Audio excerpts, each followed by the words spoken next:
Վերջերս Թալինում բացվեց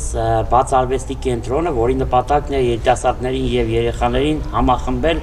եւ հավաքել մշակույթի եւ արվեստի շուրջ։ Բացման միջոցառումներից մեկի ժամանակ ես առաջ քաշեցի մի գաղափար, որը հետագայում դարձավ ինձ համար երազանք՝ նկարել ֆիլմ մեր համայնքի Թալին համայնքի մասին։ Ինչն է ֆիլմի նպատակը, քանի որ մեր համայնքում կան մշակութային լավ արժեքներ, լավ ավանդույթներ, պատմամշակութային լավ հուշարձաններ, որոնք պետք է վավերագրել եւ թողել հաջորդ սերունդներին։ Ֆիլմի ընթացքում կնկարահանվեն արվեստի եւ մշակույթի լավ օրինակներ, պատմամշակութային հուշարձաններ, որոնցից մեկն էլ այս եկեղեցին է, որը Հայաստանի ամենահին եկեղեցիներից մեկն է, թվագրվում է 7-րդ դարի եկեղեցի։